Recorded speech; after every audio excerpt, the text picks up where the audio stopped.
Buenas tardes, querido señor obispo, queridísimo señor rector.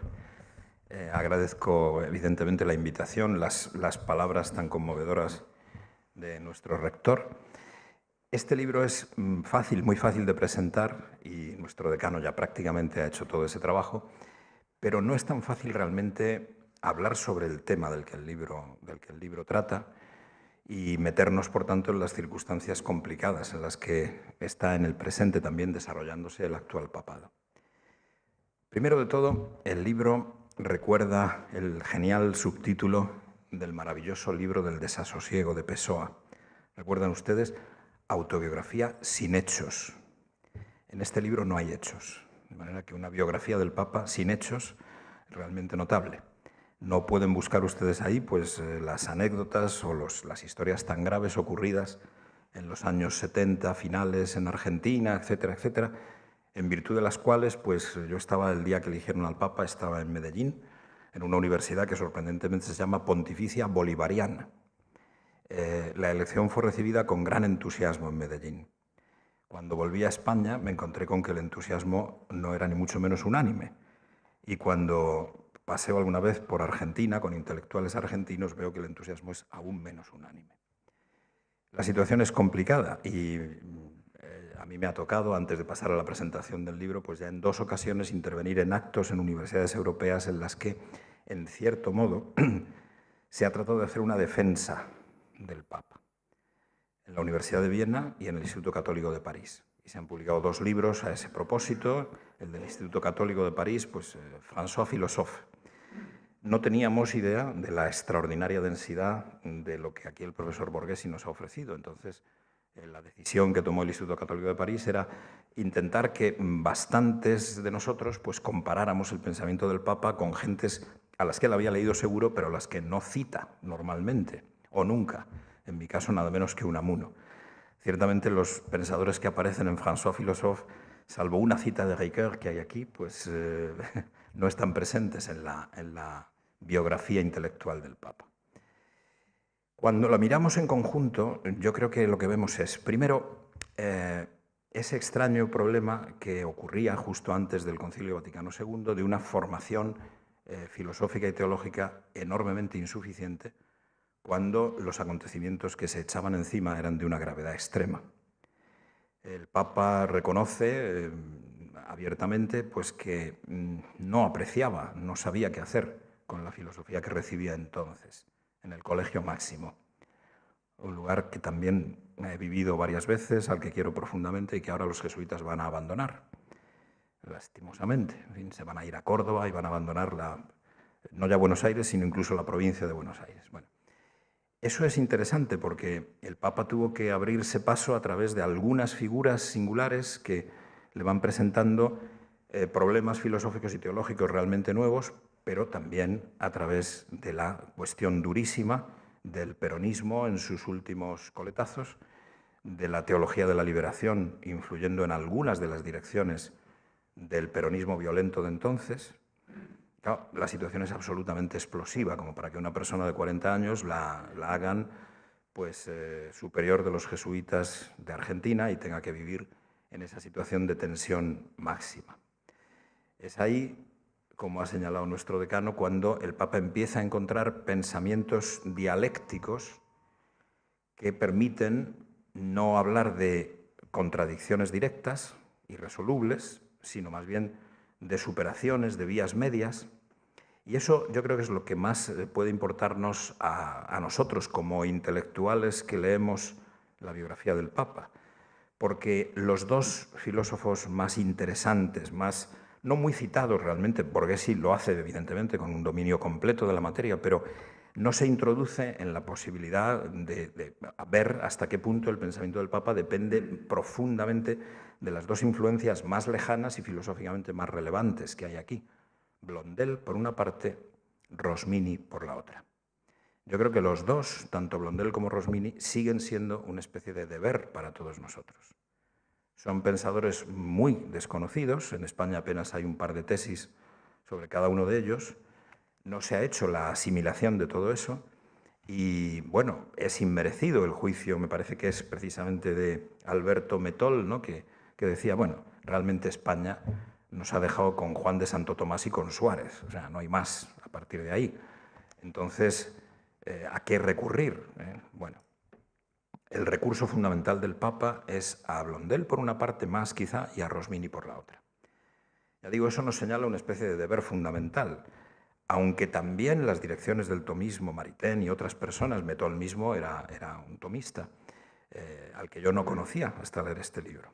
Bien interesante, por otra parte, muy diferente de Maritain en muchas cuestiones, incluso en las cuestiones referentes al problema del misterio de Israel, donde toma una postura que a mí no me gusta, pero en fin, que parece que es más próxima a la del Papa que la que tenían los Maritain en su momento. Ya digo, para nosotros sigue siendo un deber el que ese tipo de filosofías que estaban enormemente presentes en el siglo XIX, al final del siglo XIX, en la primera mitad del siglo XX, nosotros tenemos que responder también a las exigencias de todo aquello. Recuerden el principio básico de la filosofía de Blondel, que sigue siendo extraordinariamente interesante. Los errores intelectuales son fundamentalmente y primero errores de la voluntad. Una influencia no de Hegel, de Fichte, que había dicho el idealismo alemán en su mejor vertiente, en el caso de Fichte. La conciencia moral es el instrumento de la inteligibilidad de la realidad. Es decir, el santo sería el que conocería a fondo la realidad. Naturalmente eso es muy difícil proponerlo como una filosofía constructiva, lo hizo Fichte con un valor a prueba de bomba y naturalmente los discípulos de Fichte, los discípulos lejanos de Fichte fastidiaron esa proposición y el intento, sobre todo el segundo Fichte, hasta volverlo una locura, hasta haber desarraigado incluso de la actual cultura alemana lo que había de extraordinario en el moralismo fichteano. La historia de Rosmini está mucho menos iluminada probablemente en este libro, puesto que ese como ontologismo, en realidad Rosmini es una estupenda interpretación de Descartes, que ahora sabemos, gracias a Michel Henry, gracias a Francisco Brentano, ¿no?, hasta qué punto está bien fundada y hasta qué punto no llevaba en la dirección del racionalismo clásico. Entre Malebranche y Rosmini hay afinidades y hay grandísimas diferencias, muy a favor de las tesis de Rosmini.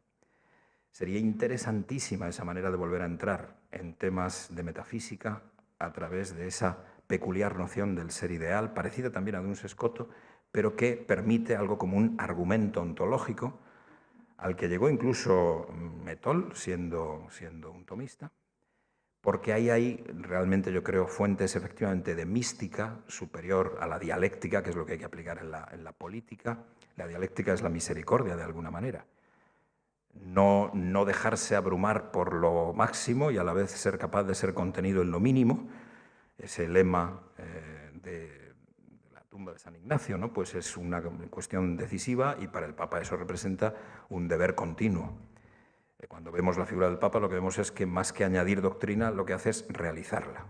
Su misión es realizarla. No tiene, después de Ratzinger, etcétera, pues no tiene que aumentar un caudal de doctrina extraordinariamente rico del que disponemos. Aquí vemos, sin embargo, que efectivamente la dialéctica de Blondel le sirvió como una ayuda que podría haberse completado indudablemente con la falta, digamos, de filosofía alemana contemporánea, que hubiera sido utilísima también. El Papa parece estar aplicando los principios de la Escuela de Frankfurt en algún sentido, es decir, romper la dialéctica hegeliana a través del testimonio radical de las víctimas, del dolor, de los descartados, de los desechados, de las periferias.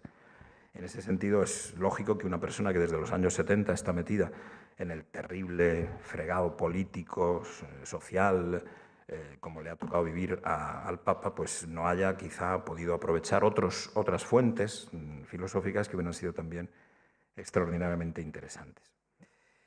Bien, el hecho es que, digo, la dificultad está en cómo eludir todos los hechos que también en la biografía del Papa están tan presentes, puesto que los que hemos conocido esos años y hemos tenido amigos argentinos, sabemos muy bien hasta qué punto una sociedad fracturada, una sociedad que no ha vuelto realmente a ninguna reconciliación viable, una sociedad en la que las leyes de punto final pues están peor aplicadas que en Chile y que está en carne viva, está abierta en canal todavía hoy, pues sigue siendo, claro, un reclamo moral, evangelizador, extraordinariamente fuerte, que tiene que pesar muchísimo en la vida del Papa.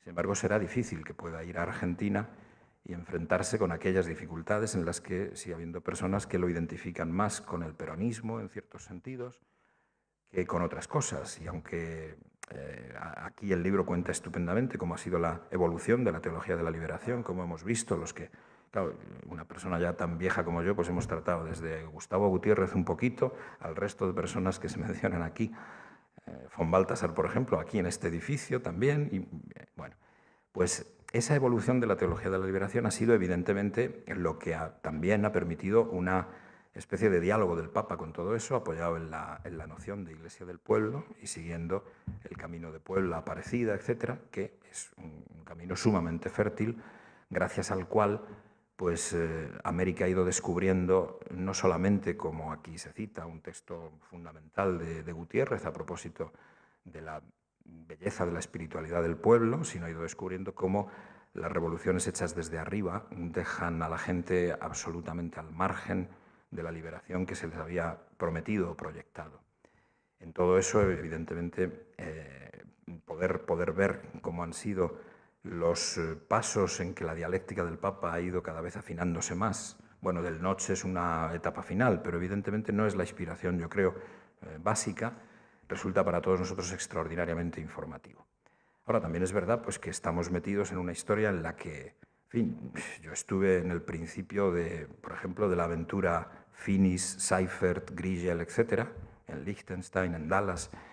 Es decir, que me es difícil hablar de ciertas cosas sumamente dolorosas que han ocurrido y que algunos veíamos venir, pero llegaron y otros pensaban que no iban a llegar nunca. De manera que el libro es apasionante, su ausencia de hechos es verdaderamente notable, es un hecho tan prudente como sorprendente, ¿no? Porque indudablemente esos hechos son muy relevantes también.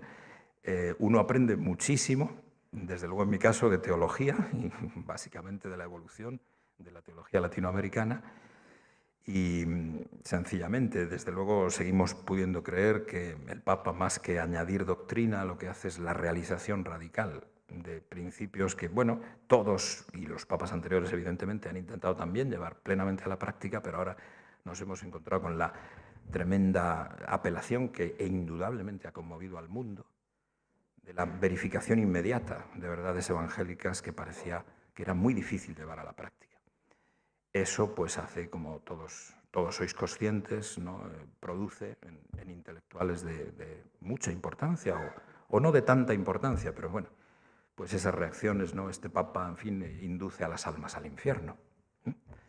Bien, ese es un tema absolutamente terrible y realmente estamos inmersos en él. No pensemos que no está ocurriendo eso. De modo que esto es lo que yo puedo decir, nada más, y le paso la palabra.